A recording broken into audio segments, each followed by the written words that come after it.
Hey everyone, thanks for tuning in. Let's just get right into some more paranormal encounter stories from Reddit. In this video, we're going to be reading responses to the question, "What's the scariest thing you've ever experienced?" posted by Snowtrooper. And our first story comes from a user whose name I don't even want to try to pronounce. I'm a neurosurgeon. As a resident 20 years ago, I was working the night trauma call when we get a page from the ER of an MVA.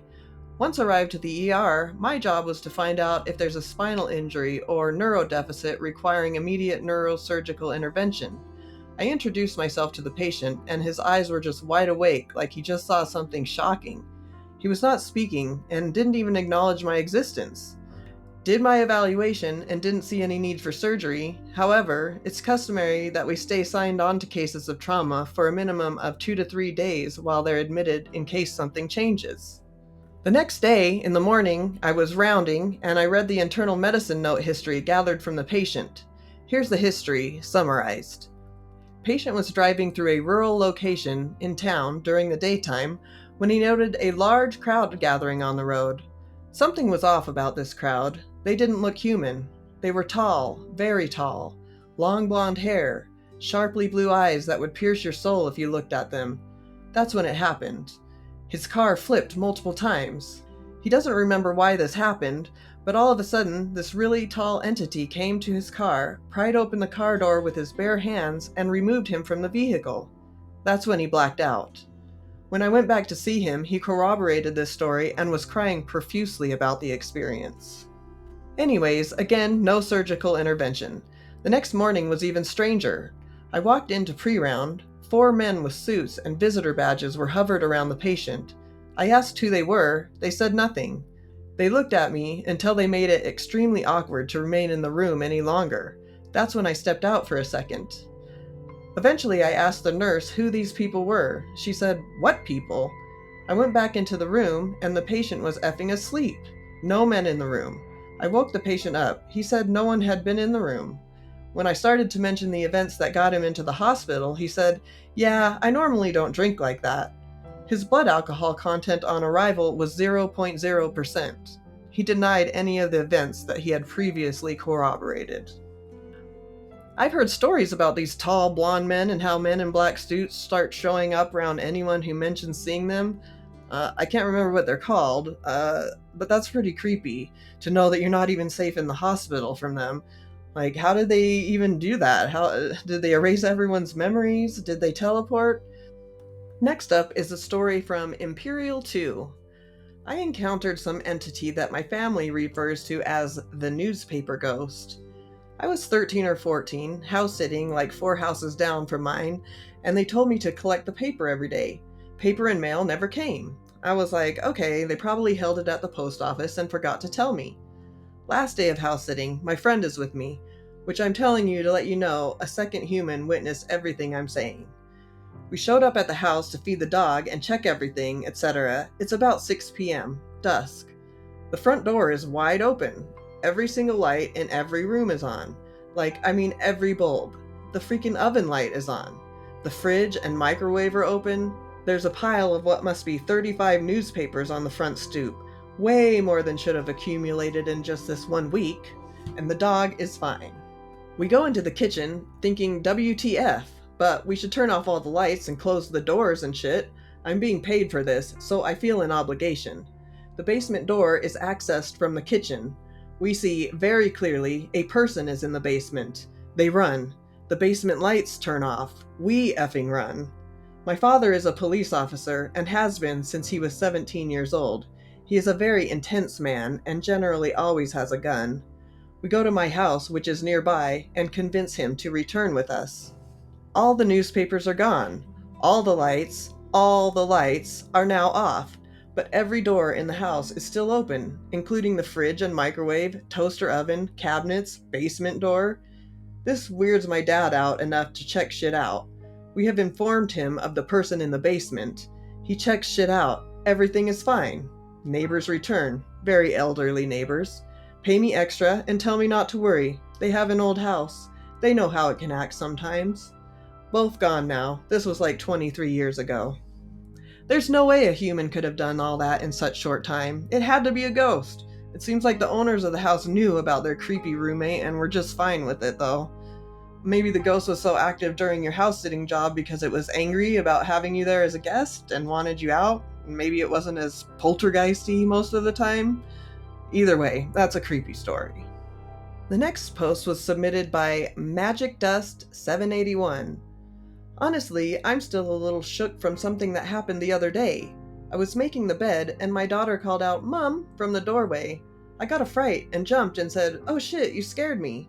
Looked up and she wasn't there. Went to her room and she was still fast asleep. No one else was home. Maybe I'm hearing things, or maybe it was something else. I'll never know. Now we have one posted by Away Refrigerator 823. When my now husband and I went on our first holiday together about 15 years ago, we stayed in an old farm cottage by the sea in Cornwall, UK. As soon as we entered, it felt off. There were no windows looking out to sea, which was strange as the view was beautiful, and it felt very oppressive. We took our things upstairs and put our cases in the smaller twin room at the back of the house for storage. Our dog, who was a big Rottweiler, took one step into that room and then bolted back down the stairs. He wouldn't go back up for the whole week we were there, and he normally slept at the bottom of our bed, so this was very unlike him. That evening, I was cooking in the kitchen. It had a sink under the window, and the stairs were behind you as you stood at the sink. I was washing some plates and stuff, and I could feel something staring at me with such hatred that I just wanted to leave. I kept looking behind me, but there was nothing there. We spent most of the holiday out and about, being in the house as little as possible. I barely slept as it was so heavy and just creepy in that house. There were more things, but it'd make this too long. At the time, I didn't mention anything to my husband as we'd only been together 6 months or so, and I thought he'd think I was mad. Fast forward 2 years, and we're looking back at photos on my phone, and we came to the ones of that house. He says, "I didn't mention it at the time, but that place was awful. I've never felt so scared before or since." Of course, I agreed, and we talked about it for a while. Then I noticed in one of the pictures a kind of bluish blur by the fireplace. I zoomed in, and I kid you not, there was a translucent face kind of screaming and looking towards me and the dog. It was terrifying. My brother-in-law worked in photography at the time, so we sent it to him, thinking it was a trick of the light or smoke from the open fire. He did all sorts of things to it that I don't understand, and concluded that there was no explanation for it. I don't think I slept for about a month after he told us that. We still go visit Cornwall regularly, but never go near that house, and never will. And then OP added an additional comment. Should add, the face photo was taken in the lounge/sitting room/den, which was the only room in the house we felt safe in while we were there, and where we spent every evening, so it was a shock to discover that maybe it wasn't as safe as it felt. Wow, the mental image I have of that ghostly face screaming at you and your dog gives me chills. Next comes a post by New Historian 1407.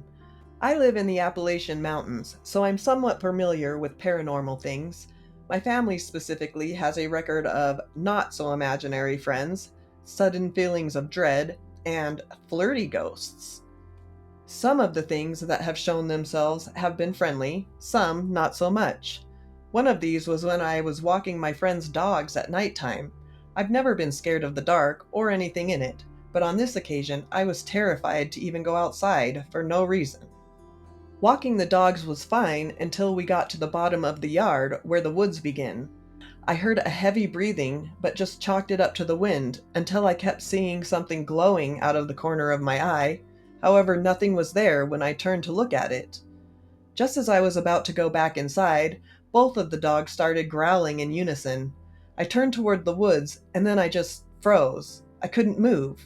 I saw something launch out of the dark at me, and then, right before it touched me, it just disappeared, and I could move again.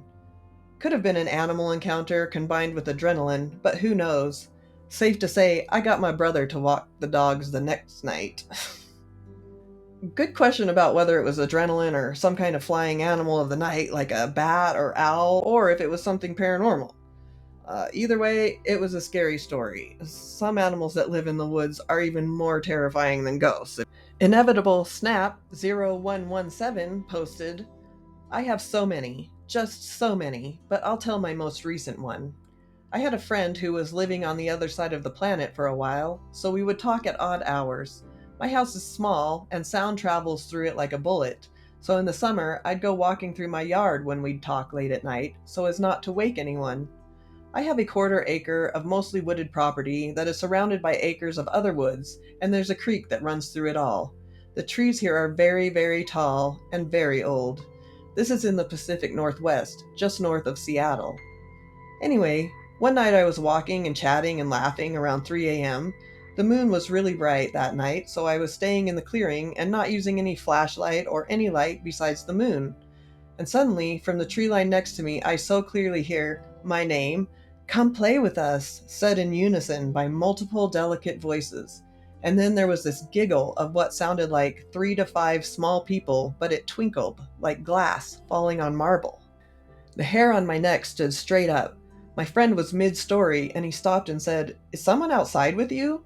I breathlessly whispered no, and then, with as much of a casual walk as I could muster, started back towards the house. I grew up in South Carolina, near Appalachia, and I'm very much of the belief that if you hear an odd sound in the woods, no you didn't. He insisted he heard someone, and I said, "Please continue with the story." He knows me well enough to know when not to push, so he just went back to his story. I wouldn't talk with him about what I heard until I was in the sunlight of the next day, and even then, I wouldn't tell my family for months. To this day, I never look directly at that area of the woods when I'm down in the yard, even in the daylight. I don't want to know what plays there. I live near a wooded area, and it's always a little creepy at night when you can't see what's out there in the trees, but if I was you and heard those voices calling me in, I'd probably pass out. Hopi, you have nerves of steel. Next comes one from Ryzen 5inator. For me, the scariest thing I've experienced was something that occurred after my very first UFO sighting. I had the urge to look outside, and bam, there it was, a bright orb of light, no more than 150 feet above my house. It was the size of a car, maybe bigger. It can be hard to judge a singular point of light, but it was quite big. Anyways, I pointed a laser at it, and the instant the beam touched the orb, it made a huge flash. It lit up the area for probably miles. After the flash dissipated, the orb was gone. 2 hours later, I was lying on my side, staring at my wall next to the bed at around 1 a.m. A whooshing sound in my ears started. Next thing I know, a basketball-sized red ring of light appeared on my wall in front of my face. Then I realized I was paralyzed. I couldn't move any part of my body except my eyes. Then the whooshing sound turned into a high-pitched ringing. The light on the wall and the ringing lasted about 20 seconds. The ring shrunk to a dot and disappeared. At that moment, the paralysis was over, and I instantly jumped out of bed. I was terrified about what just happened. I went into the living room, pacing around with my hands on my head. I cried, like sobbing. It was by far the most frightening experience of my entire life, and I've been shot at, jumped, attacked with a knife, head-on collision in a car accident. None of that compared, because I was still in control of my body and the outcome of those instances. This was different. I haven't felt fear like that since I was a child. And our last story comes from Pen or El Grande. In my 31-year-old life, I can sincerely say I have not seen or heard anything out of the ordinary. But just this past fall, I was working in a remote community I've been to lots over the past few years in the middle of nowhere.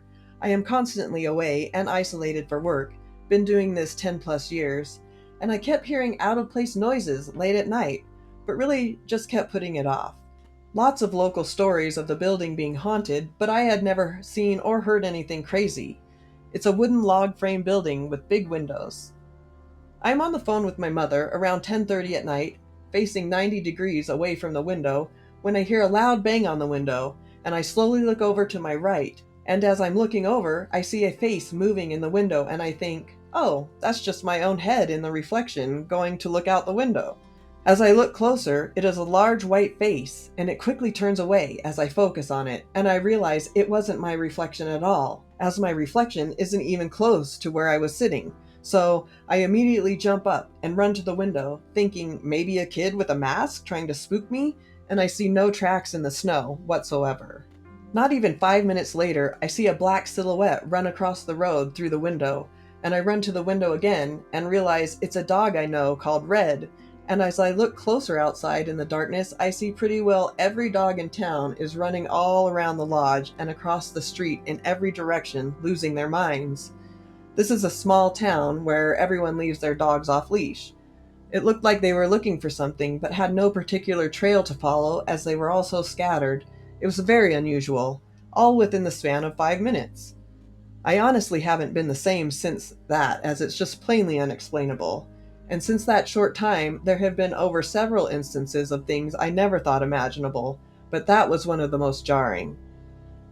I have since smudged my house, smudged myself, and started praying again, and am considering going to a sweat as recommended by some elders in the community. I am also open to suggestions.